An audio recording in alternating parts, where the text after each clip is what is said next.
के बाद आप सभी का स्वागत है। मध्य प्रदेश में महिला सशक्तिकरण अब सिर्फ नारी तक सीमित नहीं है, बल्कि मोहन सरकार की योजनाओं और नीतियों में इसकी तस्वीर साफ नजर आ रही है। जन्म से लेकर शिक्षा, आर्थिक आत्मनिर्भरता, रोजगार, सुरक्षा और राजनीतिक भागीदारी तक महिलाओं के लिए कई योजनाएं संचालित की जा रही हैं। ये बस एक नारा नहीं है, बल्कि एक बदलती तस्वीर है। मुख्यमंत्री डॉक्टर मोहन यादव के नेतृत्व में सरकार का फोकस अब महिलाओं को आत्मनिर्भर बनाने के साथ निर्णय लेने में उनकी भागीदारी बढ़ाने पर भी है। देखिए एक खास रिपोर्ट। जब महिला सशक्त होती है तो परिवार सशक्त होता है, और जब परिवार मजबूत होता है तो प्रदेश भी मजबूत होता है। इसी सोच के साथ मध्य प्रदेश की मोहन सरकार बेटियों और महिलाओं के लिए जीवन के अलग अलग चरणों में योजनाएं चला रही है। बेटियों की शिक्षा और भविष्य को सुरक्षित करने के लिए लाडली लक्ष्मी योजना अहम भूमिका निभा रही है। वहीं गांव की बेटी और प्रतिभा किरण जैसी योजनाओं के जरिए छात्राओं को उच्च शिक्षा के लिए आर्थिक सहायता दी जा रही है। मुख्यमंत्री लाडली बहना योजना भी महिलाओं के आर्थिक सशक्तिकरण की मिसाल बन रही है। पात्र महिलाओं के खातों में हर महीने 1500 रुपए की सहायता दी जा रही है, जिससे महिलाएं भी आत्मनिर्भर हो रही हैं। अभी तक 65,000 करोड़ रुपए की राशि आप तक पहुंचाई है, 65,000 की, और ये 5 साल होते होते 1,14,000 करोड़ से ज्यादा की राशि आपके खाते में आने जाएगी। हमारी अपनी सरकार के माध्यम से समाज में जब हम बाकी काम करते हैं तो अपनी बहनों के हाथ में पैसे पहुंचा दें। बहनें अपने पैसे से कोई सिलाई मशीन खरीदती है, कोई ब्यूटी पार्लर चलाती है, कुछ और काम करती है, वो उस पैसे से ज्यादा आमदनी ला करके अपने बच्चे बच्ची को पालने के लिए, अपने परिवार में ध्यान रखने के लिए उस राशि का खर्च करती है।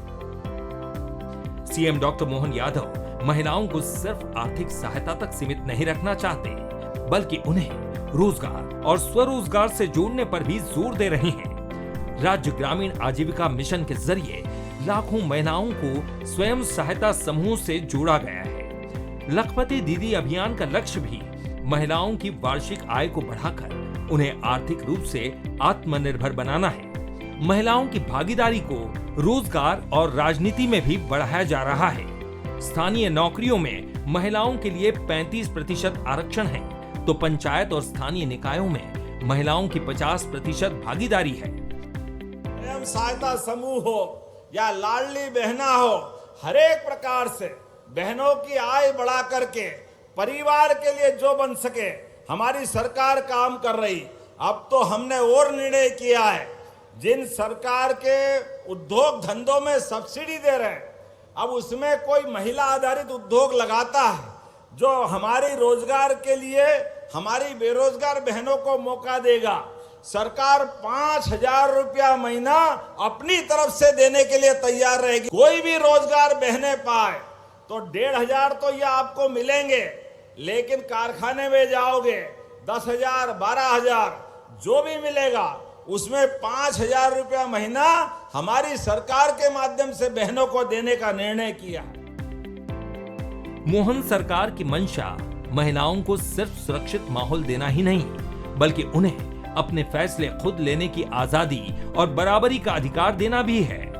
सुरक्षा से सम्मान तक और अधिकार से आत्मनिर्णय तक हर कदम महिला सशक्तिकरण की नई कहानी बयां कर रहा है। सरकार का लक्ष्य है कि प्रदेश की महिलाएं सिर्फ योजनाओं की लाभार्थी न रहे, बल्कि परिवार, समाज और प्रदेश के विकास में अहम भूमिका भी निभाए।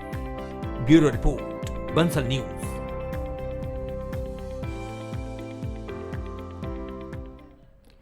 तो देखिए, प्रतिबद्ध है मध्य प्रदेश की सरकार महिलाओं को, नारी को सशक्त करने के लिए। आज इसी पर करेंगे चर्चा। हमारे साथ 3 मेहमान जुड़ रहे हैं।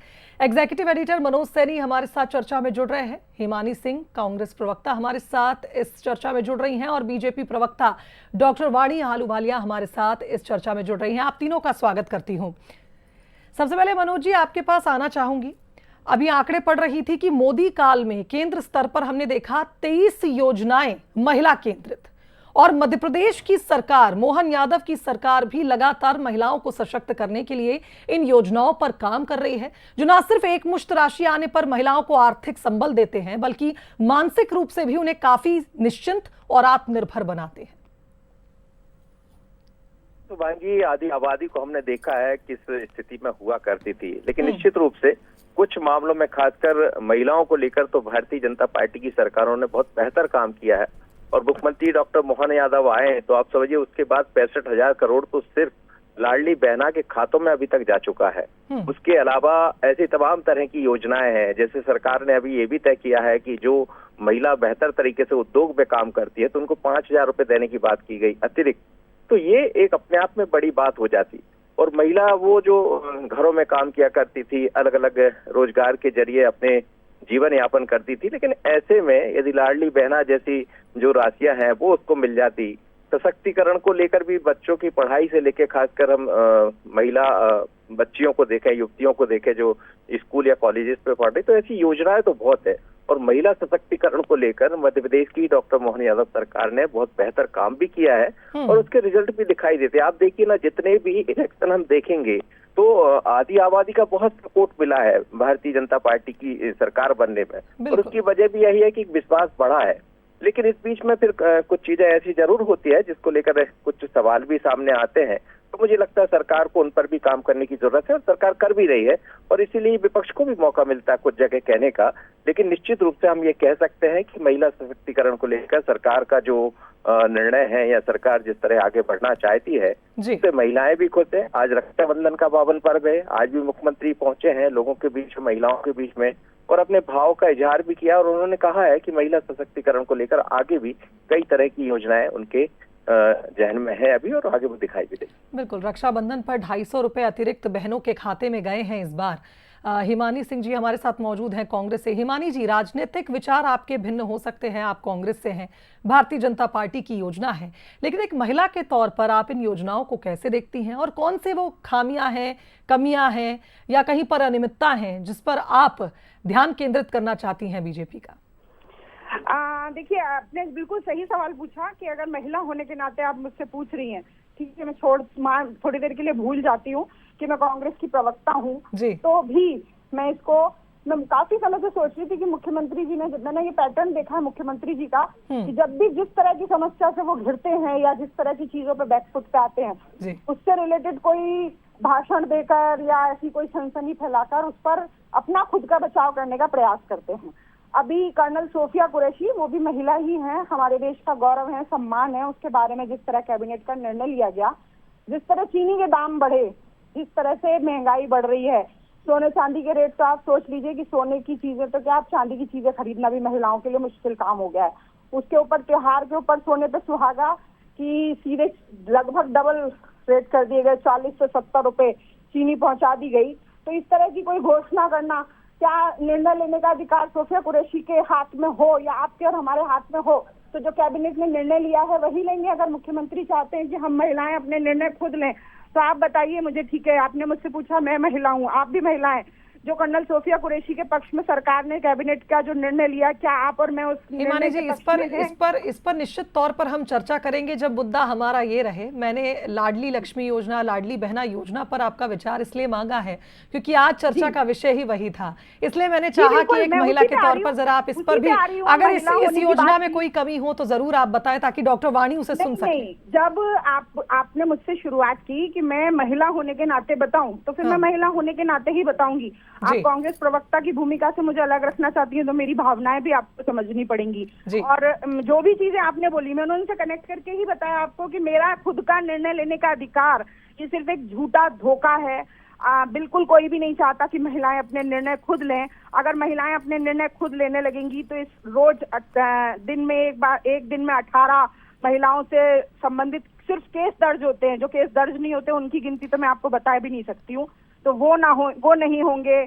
हम 1500-1700 रुपए पर आश्रित नहीं होंगे। डॉक्टर वाणी से इसका जवाब भी ले लूंगी। और डॉक्टर वाणी, जिस तरह से इन योजनाओं से जुड़ी कई अनियमितताएं की तस्वीरें भी कहीं ना कहीं सामने आती हैं। जैसा कि मनोज जी भी कह रहे थे कि योजनाएं बहुत अच्छी हैं, महिला केंद्रित है, सशक्त करने वाली है, लेकिन कुछ जो कमियां हैं उन पर भी काम लगातार होना चाहिए, वरना विपक्ष को फिर मौका मिलता है। और कई मुद्दे अभी हिमानी जी ने भी उठा लिए हैं। नमस्कार करती हूँ। रक्षाबंधन की मैं हार्दिक शुभकामनाएं देती हूँ। देखिए, देश में युगों युगों से ये एक मुझे लगता है रक्त के संबंध से ऊपर ये पर्व का महत्व है और उसे हम लोग निभाते आते हैं। और उसी दिशा में डॉक्टर मोहन यादव अपनी प्राथमिकता, अपनी प्रतिबद्धता सिद्ध करते हैं। जो उन्होंने बोला है वो किया है। भारतीय जनता पार्टी का ये प्रारब्ध था कि महिला सशक्तिकरण के लिए हर वो प्रयास करना है। अगर नए उद्योग स्थापित हो रहे हैं तो लाडली बहना योजना के तहत जो 1500 रुपए मिल रहे हैं उसके अलावा एक और प्रोत्साहन राशि महिलाओं को दी जाए 5000 रुपए की। नए उद्योग अगर महिला स्थापित कर रही हैं तो उन्हें सब्सिडी है। एमएसएमई में लगभग 45% कंट्रीब्यूशन महिलाओं का है। बट कांग्रेस की प्रवक्ता के बयान सुनकर मुझे ऐसे लगा जैसे भारत देश हम इस अर्थ पे नहीं है, हम शायद अंतरिक्ष में है। क्योंकि पूरे विश्व में जो वैश्विक समस्या है अभी हम जानते हैं कि युद्ध की वजह से जो सप्लाई चेन मैनेजमेंट में और जो अर्थव्यवस्थाओं में अस्थिरता आई है, लेकिन भारत में हमने ये सुनिश्चित किया है, डॉक्टर मोहन यादव ने मध्य प्रदेश में और प्रधानमंत्री ने पूरे देश के नेतृत्व में कि सप्लाई चेन मैनेजमेंट से हम भारत में उतने प्रभावित नहीं हैं जितने हमारे पड़ोसी देश हैं। बट कांग्रेस शायद ये स्वीकारना नहीं चाहता।